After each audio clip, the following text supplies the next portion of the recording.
خواتین و حضرات، آپ دیکھ رہے ہیں میرا چینل۔ محترم خواتین و حضرات، ایک بہت زیادہ پوچھے جانے والا سوال کہ فرعون کی جو لاش موجود ہے اس کا کیا ثبوت ہے کہ یہ لاش فرعون کی ہی ہے؟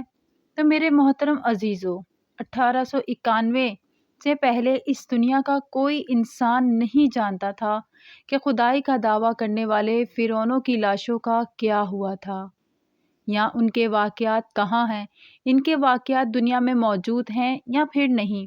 الہام کتابوں توریت، بابیل اور قرآن پاک میں اس واقعے کا ذکر بڑی تفصیل سے ملتا تھا کہ حضرت موسیٰ علیہ السلام اور بنی اسرائیل قوم کا پیچھا کرتا ہوا فرعون پانی میں غرق ہو کر اپنی فوج سمیت مر گیا تھا، جبکہ حضرت موسیٰ علیہ السلام اور ان کی قوم کو پانی نے اللہ کے حکم سے گزرنے کا راستہ دے دیا تھا۔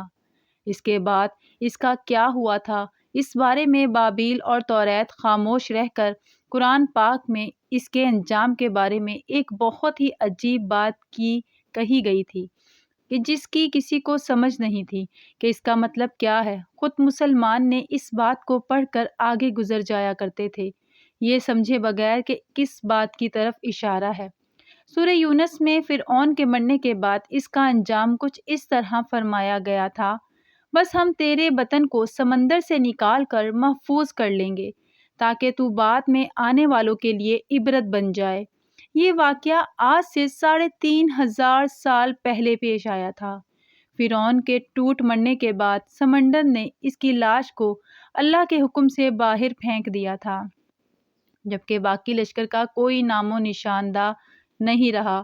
مصریوں میں سے کسی شخص نے ساحل پر بڑی مشکل لاش پہچان کر پہلے درباریوں کو بتایا۔ فرعون کی لاش کو پہنچایا گیا۔ درباریوں نے مسالہ لگا کر اسے پوری شان کو احترام کے ساتھ تابوت میں رکھ کر محفوظ کر دیا۔ محفوظ کرنے کے عمل کے دوران ان سے ایک غلطی ہو گئی تھی۔ فرعون کیونکہ سمندر میں ڈوب کر مرا تھا اور مرنے کے بعد کچھ عرصے تک پانی میں رہنے کی وجہ سے اس کے جسم پر سمندری نمکیات کی ایک تہہ جمی ہوئی تھی۔ مصریوں نے اس کی لاش پر نم جات کی وہ تہہ اس طرح ہی رہنے دی اور اس کی لاش کو اسی طرح محفوظ کر دیا۔ وقت گزرتا رہا، زمین و آسمان نے بہت سے انقلاب دیکھے جن کے گرد کے نیچے سب کچھ چھپ گیا، حتیٰ کہ فرعون کی محفوظ شدہ لاش بھی زمین کی تہہ میں چھپ گئی۔ ان کے نام صرف کتابوں، ان کی تعمیرات اور لوگوں کے ذہنوں میں رہ گئے۔ اس واقعے کے 2000 سال بعد اس دنیا میں اللہ کے آخری نبی حضرت محمد مصطفیٰ صلی اللہ تعالیٰ علیہ وسلم تشریف لائے۔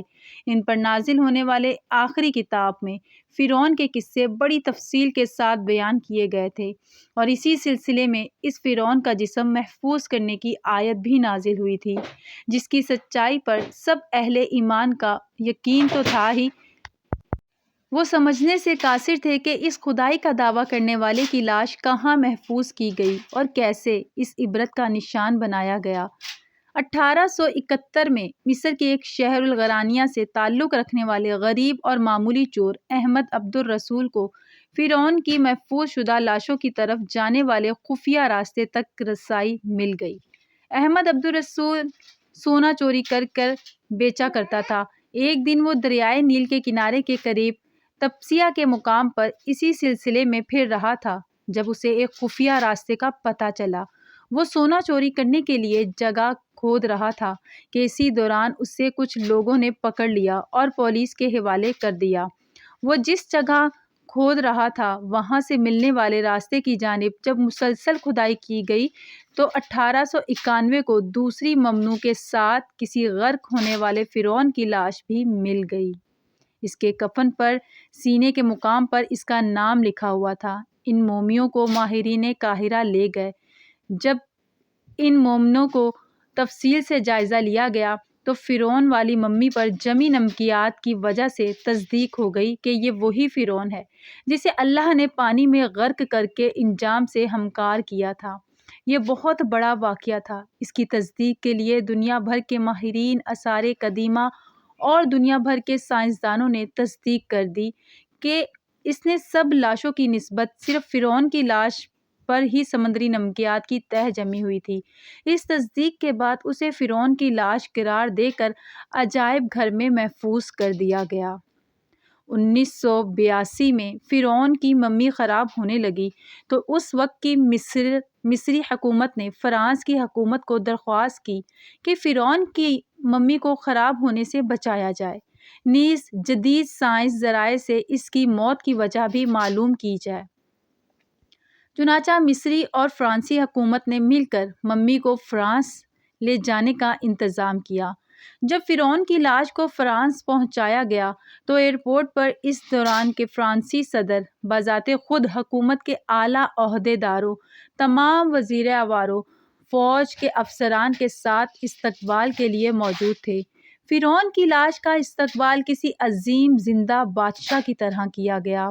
فوجی دستوں نے سلامی دی، فرعون کی ممی کو ماہر ڈاکٹروں کی ٹیم کے حوالے کیا گیا۔ اس ٹیم کے سربراہی نے مائکروسکوپ ٹیسٹوں کے ذریعے ممی کے تمام اعضاء کا باریک بینی سے جائزہ لیا گیا تو معلوم ہوا کہ اس کی لاش اور جسم میں سمندری ذرات ابھی تک موجود ہیں اور موت کی وجہ بھی پانی میں ڈوبنے کی وجہ سے ہوئی تھی۔ ایک بادشاہ کی موت پانی میں ڈوبنے کی وجہ سے ہو، یہ ڈاکٹر مورس کے لیے حیرت کی بات تھی۔ اس نے اس ممی کے بارے میں مزید جاننے کی کوشش کی۔ اسے معلوم ہوا اس بادشاہ کی موت کے حالات مسلمانوں کے نبی حضرت محمد مصطفیٰ صلی اللہ تعالیٰ علیہ وسلم پر اتری کتاب قرآن پاک میں تفصیل سے درج ہے۔ اسے یہ علم تو تھا ہی کہ جہاں سے یہ لاش ملی ہے وہ ایک اسلامی ملک ہے۔ چنانچہ تجسس کے ہاتھوں مجبور ہو کر وہ مصر پہنچا۔ وہ ایک سائنسدان تھا۔ اس نے اس معاملے میں مصر کے ایک سائنسدان سے ملاقات کی۔ اس سائنسدان نے قرآن پاک کھول کر اسے سورہ یونس کی آیت 90 سے لے کر 52 تک کا ترجمہ لفظ بلفظ سنایا۔ فرعون خدائی کا دعویٰ، اس کا پانی میں ڈوب کر مرنا اور پھر پانی سے نکال کر میں خوش ہو جانا اور پھر اس کی لاش کو جدید سائنسی دور میں دوبارہ محفوظ کیا جا رہا ہے، سب کا اشارہ ایک جانب تھا اور بہت واضح تھا کہ تجھے بعد میں آنے والوں کے لیے عبرت کا نشان بنا دوں گا۔